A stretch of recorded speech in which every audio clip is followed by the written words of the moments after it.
नमस्कार, मैं हूं अखिलेश पांडे और आप देख रहे हैं सी न्यूज भारत। खबर कन्नौज से है, जहां सपा सुप्रीमो और पूर्व सीएम अखिलेश यादव ने इंडिया गठबंधन को लेकर बड़ा बयान दिया है। उन्होंने नीतीश कुमार के एनडीए में जाने के सवाल पर कहा कि ये कोई सुगबुगाहट नहीं है, हमें उम्मीद है नीतीश जी एनडीए में नहीं जाएंगे।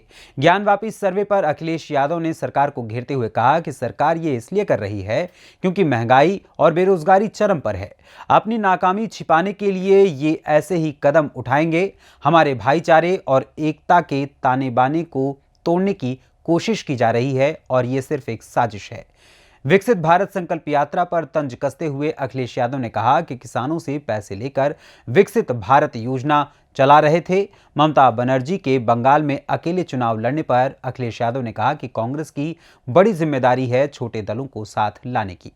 वहीं यूपी में गठबंधन पर अखिलेश यादव ने कहा कि बहुत मजबूत गठबंधन है, यह गठबंधन सीट का नहीं जीत का गठबंधन है। सुनिए उन्हीं के मुख से कि उन्होंने क्या कुछ कहा। भैया, एनडीए में नीतीश कुमार की जाने की शुरुआत हो गई है। ये कोई शुरुआत नहीं है। हमें उम्मीद है कि नीतीश जी एनडीए में नहीं जाएंगे। नीतीश जी इंडिया गठबंधन को मजबूत करेंगे। भैया, आज का चुनावी बिगुल आज से बिगुल बहुत पहले बज चुका, सुना नहीं तुमने। बिगुल तो पहले बजा, तुम्हारे कानों तक आवाज नहीं आई, पता नहीं क्यों। ज्ञानवापी सर्वे शुरू हो गया। ये इसलिए कर रही है सरकार क्योंकि चरम सीमा महंगाई है, बेरोजगारी है, किसान की आय दोगुनी नहीं की। किसान से पैसा लेकर के ये विकसित भारत योजना चला रहे थे, तो अपनी नाकामी छिपाने के लिए सरकार ऐसे ही कदम उठाएगी।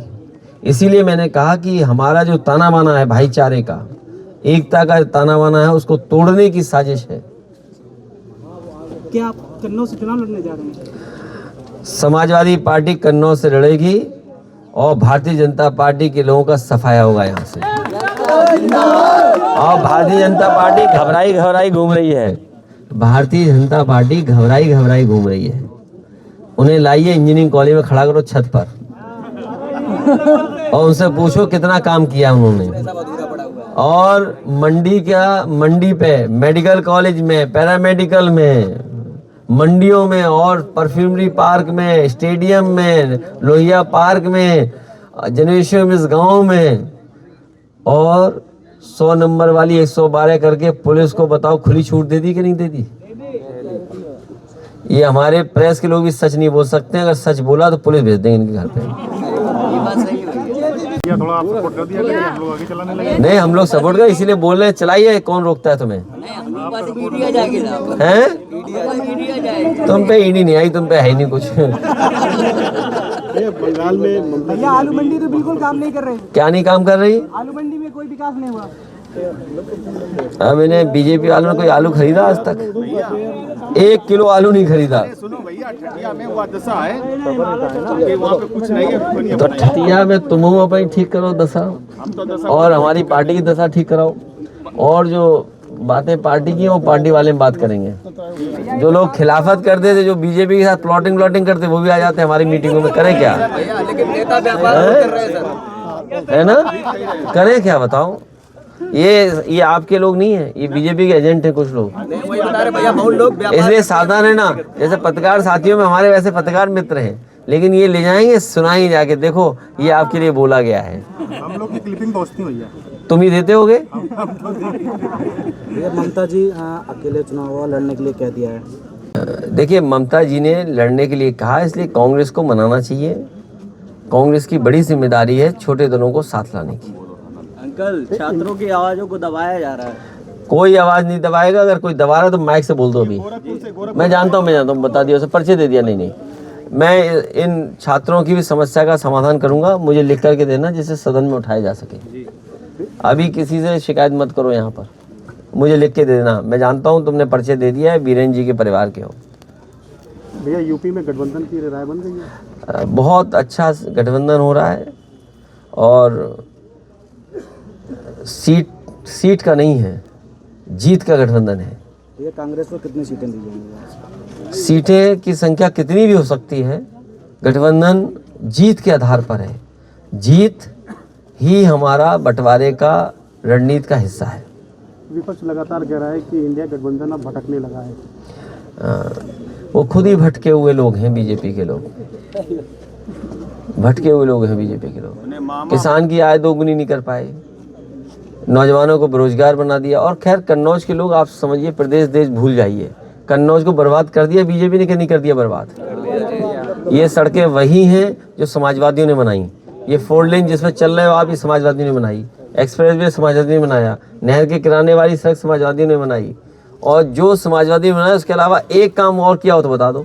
एक ईंट नहीं बनवा पाए 10 साल में। इसलिए बीजेपी के लोग काम नहीं, आप लोगों से झूठ बोलेंगे, गुमराह करेंगे और हमारे गरीबों को गुलामी के रास्ते पे ले जा रहे हैं।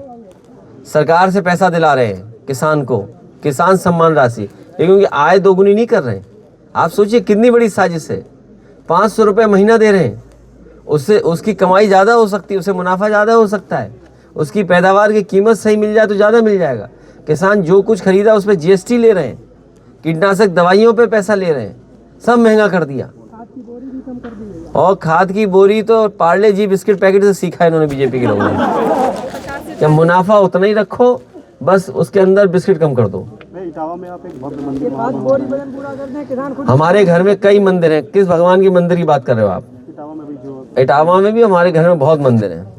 साइकिल दौड़ा दो, दौड़ रही है साइकिल, चल रही है, और आप भी मदद करो। ये अग्निवीर व्यवस्था, ये नौजवान संकल्प ले चुके हैं इस बार।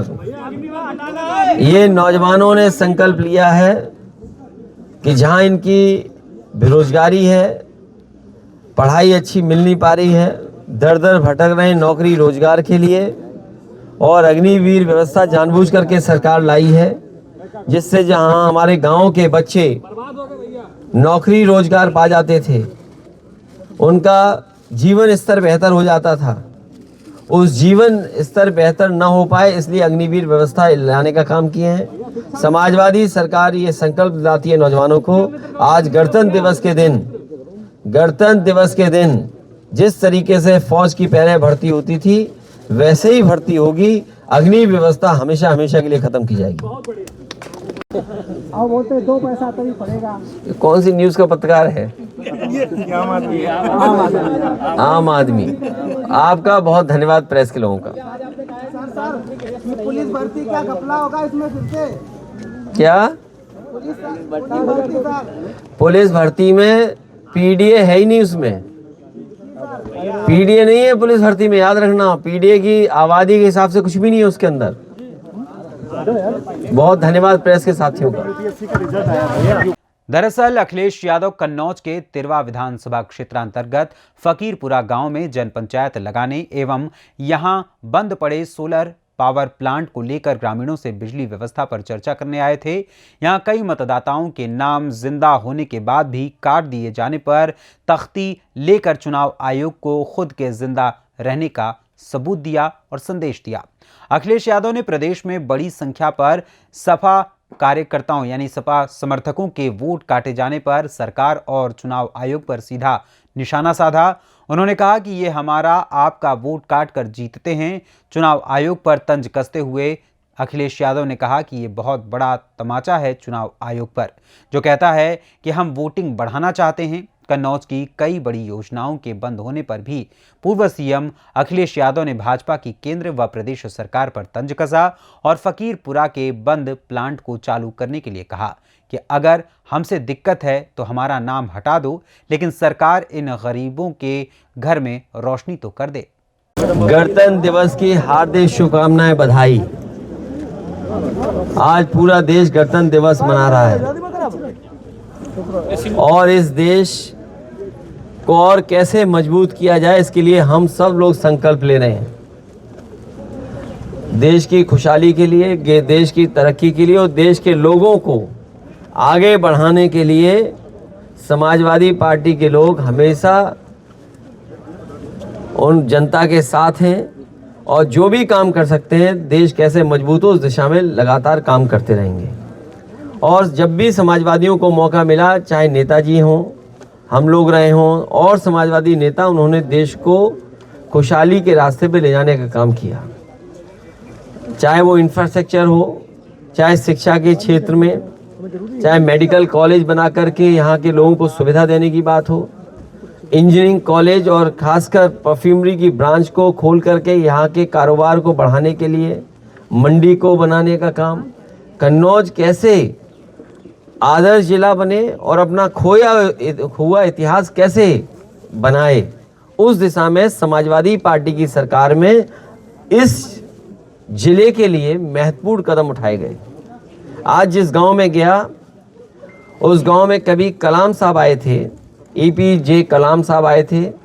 उन्होंने सौर ऊर्जा से गांव को बिजली देने का जो इंतज़ाम किया था, बिजली मिल रही थी, आज बिजली बंद हो गई मिलना, और इस सरकार ने उस कारखाने को, उस प्लांट को चलाया भी नहीं। यहीं आसपास थोड़ी दूर उमरदा में पराग का एक मिल्क प्लांट लगवाया था, काऊ मिल्क प्लांट, जिससे गाय के दूध के उत्पादन से जो चीज़ें बने वो बड़े शहरों में जाएं और बाज़ार में पहुँचें, मुनाफा सरकार को, लोगों को काऊ मिल्क प्लांट के प्रोडक्ट से लाभ पहुँचाया जा सके, उन्हें मिल सके। वो भी काऊ मिल्क प्लांट बंद कर दिया। जिस इंजीनियरिंग कॉलेज में हम लोग हैं वो आप बेहतर देख सकते हो, बच्चों को सुविधाएं नहीं, टीचिंग स्टाफ नहीं, आज के हिसाब से जो आधुनिक लैब बननी चाहिए या और सुविधाएं होनी चाहिए वो नहीं है। ये आधा अधूरा अभी तक पिछले कई वर्षों से काम पूरा नहीं कर पाई सरकार।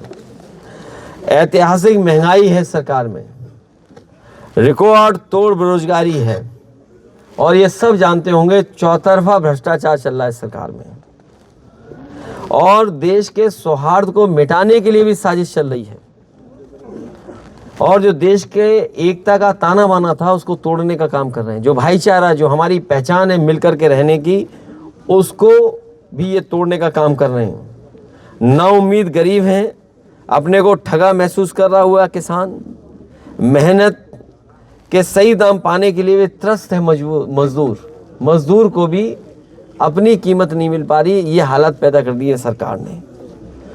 और जिस तरीके से काम पाने के लिए, रोजगार पाने के लिए दर भटकता हुआ हमारा नौजवान है, हताश और निराश हो गया है।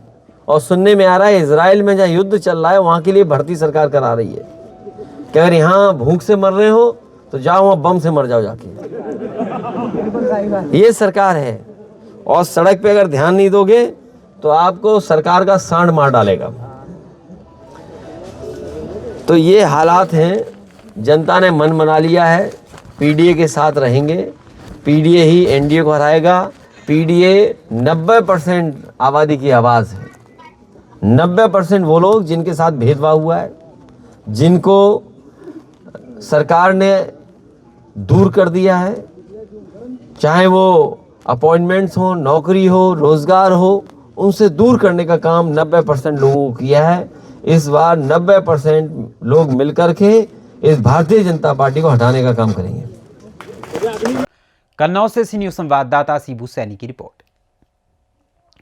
गौरतलब है कि बिहार की सियासत में बड़ी हलचल हो रही है। आरजेडी से तनाव के बीच नीतीश कुमार एक बार फिर राज्य में नई सरकार की कवायद कर रहे हैं। सूत्र बताते हैं कि नीतीश कुमार एक बार फिर NDA से हाथ मिलाने की कोशिश में लगे हुए हैं और भाजपा के साथ मिलकर एक बार फिर बिहार में सरकार बनाने जा रहे हैं।